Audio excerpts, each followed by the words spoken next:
और बहुत बड़े-बड़े माफिया हो गए। अफ़ीम माफिया, एक बार तो अफ़ीम माफिया हमारे घर पे आ गए थे अच्छा, अच्छा। मारने के लिए। अच्छा, आपको मारने के लिए? हाँ, तो 12-1 बजे तक वो गिरफ्तार भी हो गए। नमस्कार साथियों, आप देख रहे हैं कि हमारे स्टूडियो में आज एक खास मेहमान मौजूद हैं जिनका नाम है प्रदीप कुमार राणा जी और ये चैनल चलाते हैं जिसका नाम है वॉइस ऑफ राणा प्रदीप। आपको जानकर इस बात की हैरानी होगी कि इनके पास इंस्टाग्राम में 48,000 फॉलोवर पहुंचने वाले हैं। अब सोचने वाली बात है कि अमूमन तौर पर लाखों फॉलोवर तक पहुंचना अगर आप बात करें इंस्टाग्राम पे तो एक बहुत चुनौतीपूर्ण होता है। 10,000 तक फॉलोवर लोगों को गेन करने में सालों लग जाते हैं। लेकिन विगत 2 सालों से इन्होंने काम करते हुए प्रदीप कुमार राणा ने जो अपना चैनल बनाया इंस्टाग्राम पर, आज इनका जो कह सकते हैं कि आप 48,000 फॉलोवर आज हमारे स्टूडियो में मौजूद हैं। आज हमसे ही कई तरह के ये सवाल करने के लिए आए हुए हैं।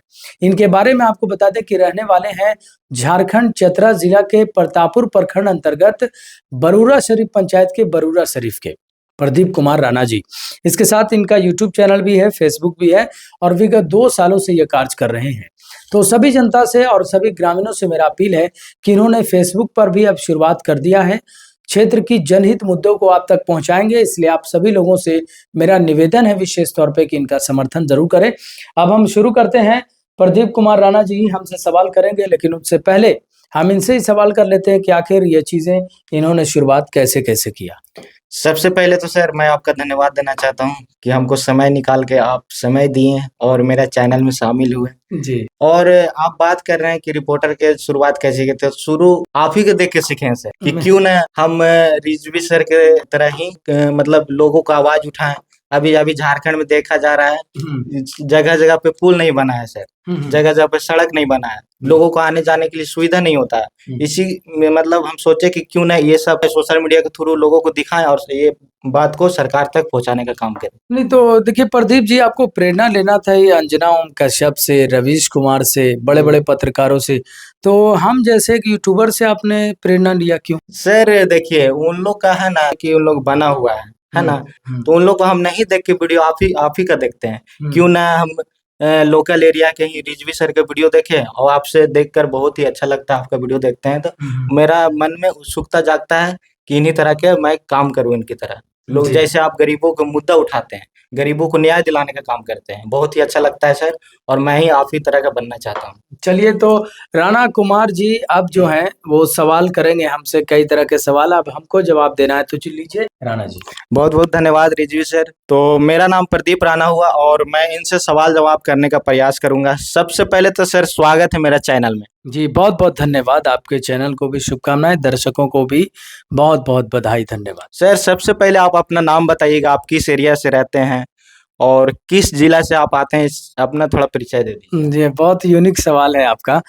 अक्सर लोग तो देखिए अभी तो जो मतलब एक कह सकते हैं कि लोग जो हमें जानते हैं वो एसएस रिजवी के नाम से, लेकिन जो मेरा पूरा नाम है वो एमडी शब्बन सुल्तान रिजवी। और अगर हम अपने निवास स्थान की बात करें तो गया जिला के इमामगंज प्रखंड के कोठी थाना क्षेत्र के अभी जो वर्तमान जो हम रह रहे हैं वो बेला रानीपुर में, लेकिन जो हमारा जन्म स्थली है वो कादरपुर कजराई है जो बिराज पंचायत के अंतर्गत आता है। सर आप जो रिपोर्टर का शुरुआत किए हैं, ये आपका मन में कैसे आया कि हम रिपोर्टर के ही काम करें?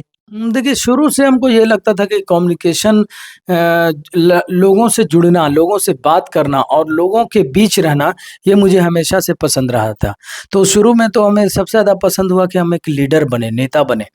तो एक लीडर बनने के लिए हमें किसी व्यक्ति के द्वारा जो वर्तमान के हमारे उस समय उदयनारायण चौधरी जी एक बड़े नेता थे और आज भी हैं, तो उन्हीं से हमने जुड़े और राष्ट्रीय जनता दल के जिला प्रवक्ता तक का सफ़र तय किया युवा में और काफ़ी अच्छा उसमें परफॉर्मेंस रहा। फिर हमें ये लगा कि हम किसी एक विशेष दल और विशेष पार्टी में जुड़ने के बाद हमें सिर्फ उसी की बोली और उसी की बातें लोगों तक पहुंचना मजबूरी पड़ जाता है, क्योंकि जिस पार्टी में आप उसी पार्टी के प्रवक्ता हैं और उसी की बात आपको करना है।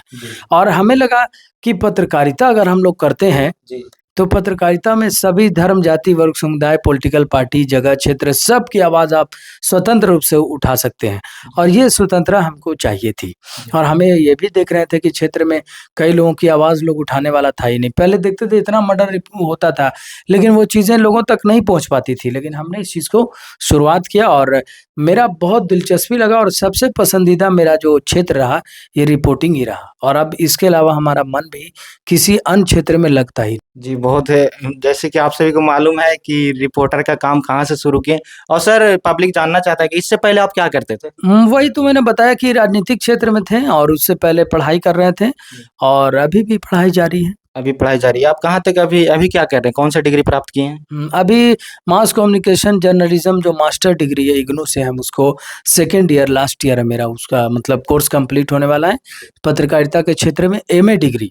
और ग्रेजुएशन भी हमने इग्नू से ही किया है। इंटर हम कह सकते हैं कि संजय गांधी इंटर कॉलेज इमामगंज, और मैट्रिक जो है वो एमएस मेमोरियल एकेडमी कोट। और सर बहुत लोग अभी के क्षेत्र में देखा जा रहा है कि बहुत लोग मीडिया का काम कर रहे हैं, एक कैमरा उठा लेते हैं और मीडिया बनने की कोशिश करते हैं। तो इसके लिए कोई डिग्री, कोई मतलब आईडी प्रूफ होना चाहिए मीडिया का काम करने के लिए? नहीं नहीं, देखिए स्वतंत्रता है और हम लोग जो भी पत्रकारिता कर रहे हैं उसके लिए उसको कहा जाता है स्वतंत्र पत्रकार। और आज के डेट में हर एक घर में जिसके पास मोबाइल है वो मीडिया है। मीडिया का मतलब होता है लोगों के बीच माध्यम, जुड़ने वाला, है ना। तो ऐसे में मीडिया बनने के लिए कोई खास डिग्री की आवश्यकता नहीं है। मेरा ये मानना है, आप अगर लोगों के मुद्दे को उठाते हैं और वो बहुत दूर तक चला जाता है, प्रधानमंत्री तक आपकी आवाज़ पहुंच जाती है, आपकी आवाज़ अगर नेता मंत्री तक, प्रशासन तक पहुंच जाती है, तो इसका मतलब है कि आप एक अच्छा काम कर रहे हैं और स्वतंत्र पत्रकार के रूप में काम किया। आपको बोलने की अभिव्यक्ति संविधान ने दिया है, इसके लिए कोई खास डिग्री की आवश्यकता हमें नहीं लगता है। नहीं, कोई खास डिग्री की आवश्यकता नहीं है मीडिया का काम करने के लिए। और सर आप जब लोगों के बीच जाते हैं, लोगों को न्याय दिलाते हैं, ठीक है, तो आपको कोई ऐसा धमकी कि ऐसा काम नहीं करो, ऐसा कर देंगे, वो ऐसा बहुत ही तरह का मीडिया का काम ऐसा होता है, ऐसा किसी तरह से आपको धमकी कोई वगैरह? धमकी नहीं, अब तक तो 7 मुकदमे दर्ज कर दिए गए मेरे खिलाफ। और धमकी तो इस तरीके का भी मिला है कि बड़े बड़े क्रिमिनल हो गए, गुंडे हो गए और बहुत बड़े बड़े माफिया हो गए। अफीम माफिया, एक बार तो अफीम माफिया हमारे घर पे आ गए थे अच्छा अच्छा। मारने के लिए। अच्छा, आपको मारने के लिए? हाँ, तो 12-1 बजे तक वो गिरफ्तार भी हो गए। उनका नाम हम नहीं लेना चाहेंगे कि भाई बदनाम हो जाएंगे, लेकिन उसकी भी एक लंबी कहानी है जो कभी समय मिला तो बताया जाएगा। तो धमकियां तो आपको हर एक क्षेत्र में मिलेगी। पत्रकारिता में सबसे ज़्यादा चुनौती होती है, कई पत्रकार मारे जाते हैं, हत्या हो जाती है।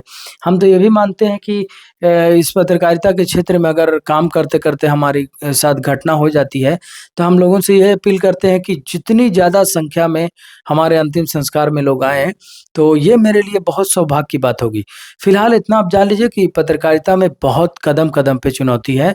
प्रशासन की तरफ से भी चुनौती आपको मिलेगी, आपको जनप्रतिनिधि की तरफ से, ग्रामीण जनता की तरफ से, हर पल में चुनौती है। इसलिए पत्रकारिता सटीक और सही जानकारी या पुष्टि के साथ अगर आप करते हैं तो फिर कोई दिक्कत नहीं है। चुनौती आपको हर एक क्षेत्र में है, लेकिन हम इस चुनौती को एक ही चीज़ मानते हैं कि कोई भी व्यक्ति अगर आता है हमसे टकराने का कोशिश करता है, तो हम उसको केवल माइक और अपने पत्रकारिता से जवाब नहीं देंगे, हर भाषा में जवाब देने के लिए तैयार हैं। जी, जी सर। जैसे कि सर बोले कि इनका कितना तरह की चुनौती आ गया है ना? और सर आपके पास केस दर्ज हुआ है? हाँ, 7 मुकदमे दर्ज है। वन विभाग के मुकदमे 2-2 दर्ज हैं, जिसमें आरा मशीन का मालिक बनाया गया हमको, जंगल कटाई का मालिक बनाया गया। इसके बाद अपहरण केस है, उसके बाद मानहानि केस है, उसके बाद किसी को डॉक्यूमेंट छीनने का और पिस्टन सटाने का, धमकी देने का, मारपीट करने का, कई तरह के मुकदमे कई हैं। तरह का आपका लेकिन मुकदमा? सौभाग्य की बात है कि सारे मुकदमे लगभग खत्म होने वाले हैं।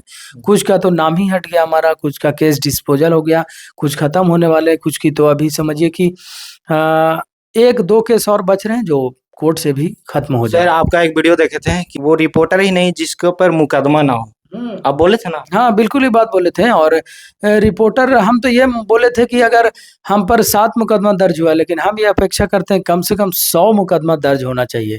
1-2 मुकदमा से कुछ होगा नहीं। और अभी मनीष कश्यप को देख लीजिए, 62 मुकदमा दर्ज हुआ, आज भी संघर्ष कर रहे हैं, लीडरशिप में आ गए। हर लोग जब जब आपको ये कह सकते हैं कि सिंगर आपका लीडर बन रहा है, एक्टर लीडर बन रहा है, तो क्या एक पत्रकार लीडर नहीं बन सकता है? जी, बिल्कुल सर। तब सर आपका हिसाब से आपके लिए सबसे ज़्यादा रिपोर्टर का केस कौन-सा रहा? म कौन-सा केस? मतलब आपका ये कहना है कि सबसे ज़्यादा कंट्रोवर्शियल, हाँ। सबसे चुनौतीपूर्ण केस। जी, जी, जी। है ना? देखिए, हर एक केस में चुनौती था, लेकिन जब शुरुआत में हमने एक रिपोर्टिंग किया था मर्डर का, तो उस समय हम जो डेड बॉडी देखे पड़ी हुई, और स्टार्टिंग में हमारे दोस्त लोग लेकर के गए थे, रिपोर्टिंग के लिए हिम्मत दे रहे थे कि कीजिए। तो डेड बॉडी जब पड़ा हुआ है, तो उस समय हमको बड़ा अजीब लग रहा था कि हम करें कि नहीं करें? कैसे जनता से पूछें? तो वो बड़ा चुनौतीपूर्ण रहा था। किसी तरह हिम्मत करके कर भी रहे थे, तो हाथ काँप रहा था। उसके बाद लगातार इतनी डेड बॉडी अलग-अलग प्रकार की हमने देखा कि अ, हमको अब एक्सपीरियंस हो गया। अब डेड बॉडी से फ़र्क नहीं पड़ता, ये पड़ता है कि उसको न्याय कैसे मिले। लेकिन सबसे ज़्यादा हमें अफ़सोस तब आता है जब किसी लड़की का ससुराल में हत्या कर दिया जाता है। ये मेरा अंदर से मन ऐसा होता है कि हम हथियार उठा कर के उसको मतलब मारने लगे। मतलब ऐसा लगता है कि अब हम पत्रकारिता नहीं, हथियार उठा लें। उस समय बड़ा अजीब लगता है कि जो लड़की अपने जीवन का सब कुछ छोड़कर खेत-खलियान, माँ-बाप, सखी-सहेली, अरमान अपना सब कुछ छोड़ कर के आती है, उसको जब ससुराल वाले दहेज के लोभ में या किसी कारण से मार देते हैं, तो उस समय मेरा बहुत हृदय अजीब होता है। वो मेरे लिए बड़ा चुनौतीपूर्ण होता है। बाद बाकी गोली से मर्डर हो गया, कहीं पे ये हो गया, ये एक अलग फैक्टर है, लेकिन वो ज़्यादा चुनौती होता है, जब लड़की की डेड बॉडी ससुराल में हमें मारी हुई मिलती है तो। जी सर, ये आप बोले कि बहुत ही दुःख की बात रहता है और आपको सर देखते हैं बहुत ही अच्छा काम कर रहे हैं। लोगों को न्याय दिलाते हैं, गरीब लोगों के पास जाते हैं और न्याय दिलाने का काम करते हैं। पिछला वीडियो में देखा था कि एक लड़की को मर्डर करके फेंक दिया गया था हुँ, हुँ, लड़का के हुँ। थ्रू।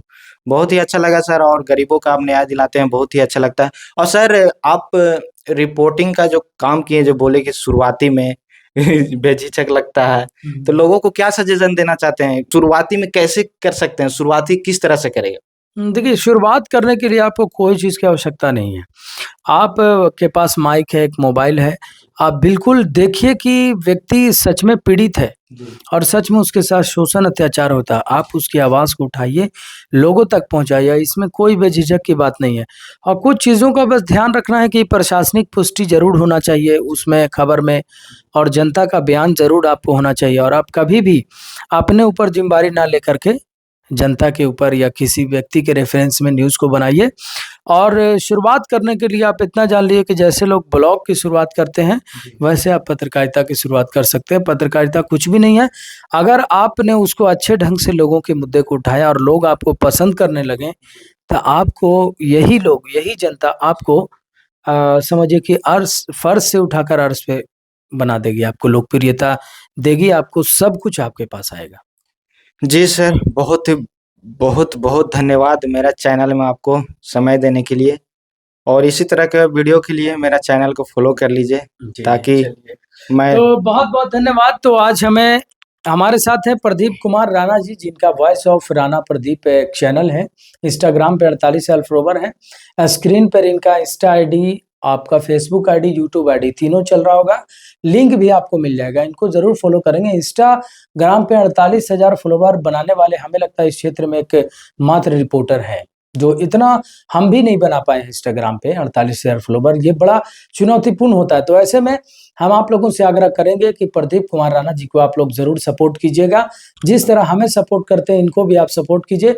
आपके मुद्दे को जन-जन तक पहुँचाएँगे और कभी इनके साथ प्रॉब्लम हो तो आप लोग ज़रूर खड़ा रहें। बहुत-बहुत धन्यवाद। आप हमारे स्टूडियो में आए राणा जी, आपका बहुत-बहुत धन्यवाद। Thank you. Thank you sir.